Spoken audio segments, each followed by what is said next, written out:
In this video, we are going to be going over a Pokemon deck profile of Dragapult post Perfect Order. We're going to be going over my card choices as well as my overall deck list for the current rotation. So I'll catch you guys very shortly. Hey, what is up, YouTube? This is Platinum Point, and I'm here to bring you guys a Pokemon deck profile. We're going to be going over Dragapult and how I'm playing it in the post Perfect Order rotation. This is actually one of many variants that can be played. Dragapult actually got very diverse post rotation with the advent of Perfect Order, being able to pair with various other engines, as well as having access to a supporter like Rosa's. It's Rosa's Enjoyment. Oops, spoiler on the energy lineup. Let me just double check is it Rosa's Encouragement? Yeah. So we're going to be going over my current deck list for this list. This is a deck list that I've theory crafted and had some tests on TCG Live. If you guys want to see how I would play this list, I will gladly do a demonstration on Pokemon TCG Live. I'll probably live stream a couple of my matches later on as we get closer to the summer season. So before we get into that, I wanted to say thanks again for checking out both my Lucario and Zoroark list, as well as checking out my One Piece deck profile of the blue yellow Boa Hancock list. So if you guys haven't checked out those videos, please I'll put them in the pinned comment below, as well as two of them are going to be at the end cards at the end. So I really do appreciate this. I'm trying to get to 1,000 subscribers, and for those who enjoy my content, please subscribe, because it just helps support that and hopefully get to my goal of being partnered. So without further ado, let's get on to the deck profile. So we're going to be going over the Dragapult line. So I'm playing 4 copies of Dreepy, kind of pretty standard, along with 4 copies of the Dracoloak. The reason why we're playing this is because being able to just take advantage of the recon directive of scrying through your deck for key pieces is just important. So we're playing a 4/4 line of that. And then for the Dragapult, we're only playing 3, because you'll only need a minimum of 2 on the board, especially with this list, since we have a secondary attacker that we play early game to apply pressure. So this actually is a really good, just helpful lineup for as your main attacker. But actually our secondary attacker is technically our early game form of aggro for this deck. So let's put those here. And the secondary attacker that we play is actually the Starmie line, Mega Starmie line. So we're playing 3 copies of the Staryu and 2 copies of the Mega Starmie. So mainly how we're using this Starmie is for its first attack, Jetting Blow, which does 120 to the active, and then you get to do 50 to the bench without applying weakness or resistance. So when you have these two, you have essentially spreading damage counters onto the board. So the reason why I like this pair is because right now what's being played a lot is Shaman and Battle Cage, and these two kind of answer either both of those answers in a different capacity. So like the Dragapult answers the Shaman by putting damage counters onto the bench, and the Mega Starmie answers the Battle Cage by just shooting 50 damage onto the bench without any problems.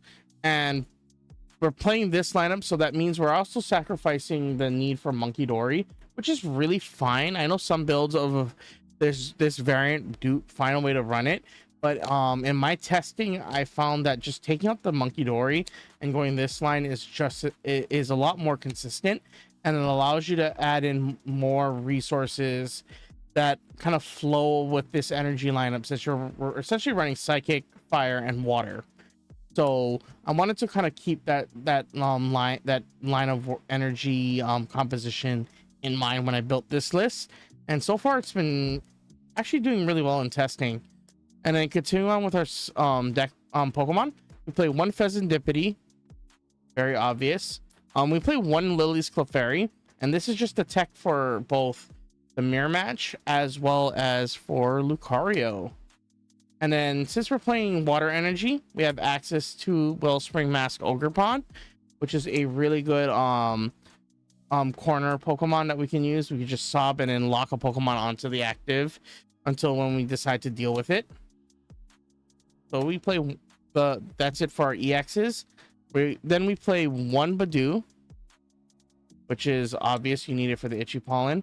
One Psyduck with the damp ability. This is just here because I've seen a lot of people try to play the Duskull line, and this is just here to get like just to check it. And then our last Pokemon we play is one Shaman. This is just here because decks like Arboliva, there's so many Starmie decks around, so being able to protect your Dracoloaks from being just hammered by damage, like just being bench hit with either Ends Darmanitan, effects like Ends Darmanitan, other Starmies, and even just overall like that, like just instant damage attacks to the bench, like even the Ogerpon. So like you just lock them out and they're forced to just take it, do the gusting options in order to answer my setup. If we had a Pokemon that can answer damage counter placements in the Pokemon lineup, it'd just be broken. I'm actually tempted to play Battle Cage just so I can take advantage of that kind of logic, but right now we're kind of tight on space. So that's it for the Pokemon line. We're playing 22 Pokemon. This is the most I've played in a deck, but then again, this is a stage 2 deck, so it kind of makes sense. So that's it for the Pokemon. We're gonna go for the trainers, starting with the supporters. So I'm playing 4 copies of Lily's Determination. This is just essentially the best hand refresh and hand fix supporter in the game at the moment. Next, I play 3 Dawn. The reason I'm playing 3 Dawn is because since we're playing deck lineup, Pokemon lineup, sorry, my brain was just like fishing for the words. A Pokemon lineup that runs a healthy number of basic stage 1s and stage 2s.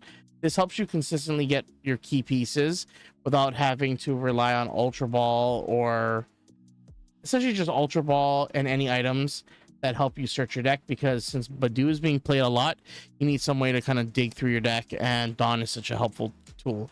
And then plus, I'm just happy I managed to get SIRs of both Lily and Dawn.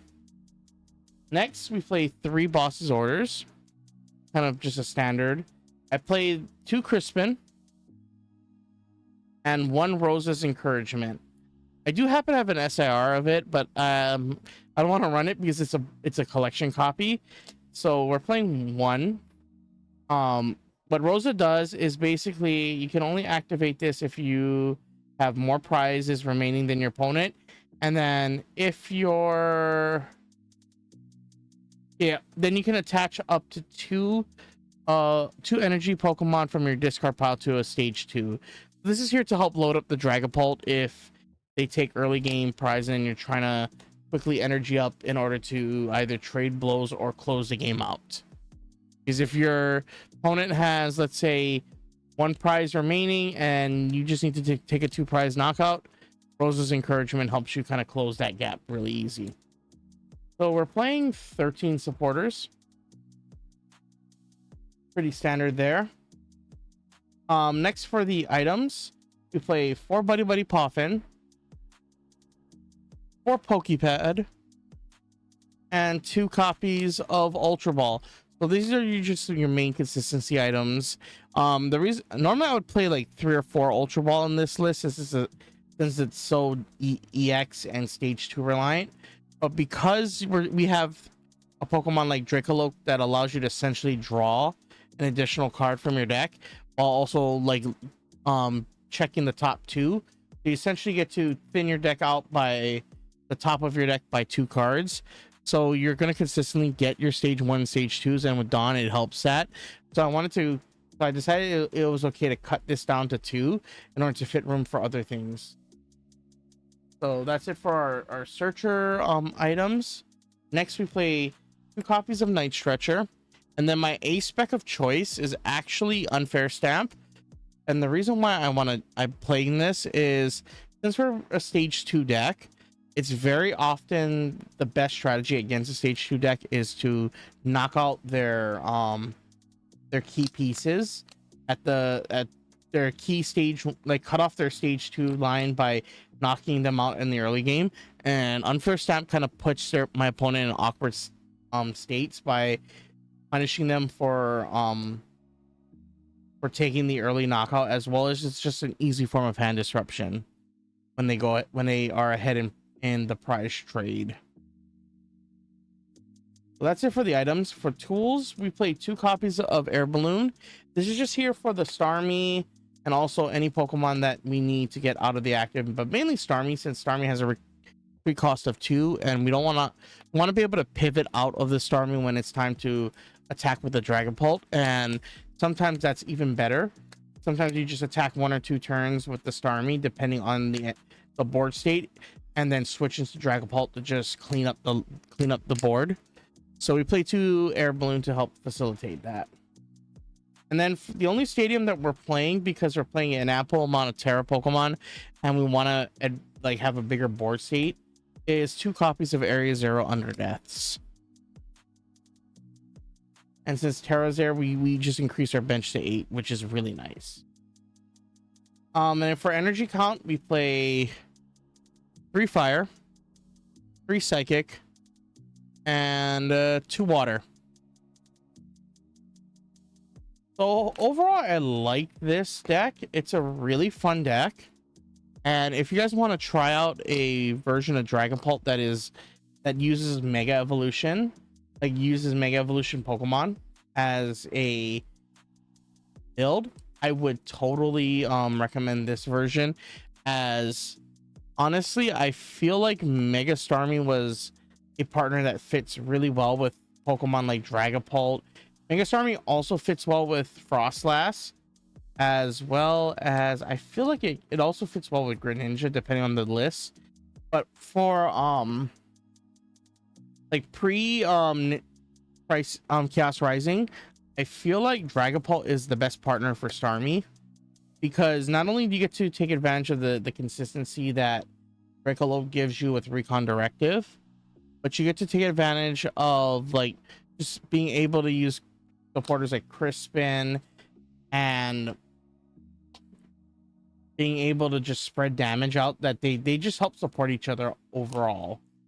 So I hope you guys like this video. I will be doing another Pokemon deck profile. It's probably going to be, I'm thinking about doing a Team Rockets list, because I feel like that's also a really good deck. It's probably one of the top, I'd say top 5 decks moving forward in the metagame.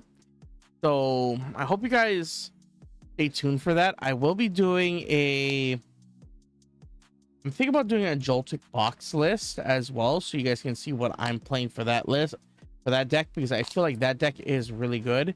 I do happen to have a Mega Dragonite deck that I am theory crafting right now, but I'm not confident enough to show that list yet, because I'm still kind of like I'm at the theory crafting phase with that list, and I want to be able to kind of, how do I describe it?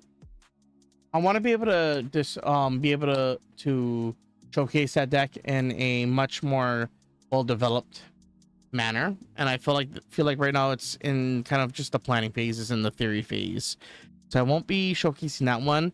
Another Pokemon deck that I'm thinking about showcasing to you guys is the End Zoroark list that I took post League Cup. We had a League Cup this past Saturday as of recording it, and I actually went fifth place after Swiss, and then I think I placed 6th after the top cut. So I'm going to showcase that list because it was a very experimental list, and I feel like the like Zoroark does have potential. It's just a lot of planning. So I hope you guys like this video. Don't forget to rate, comment, subscribe. Also crack that like button, and I'll catch you guys later. So once again, this is Platinum Point. Stay on point, guys. Peace out.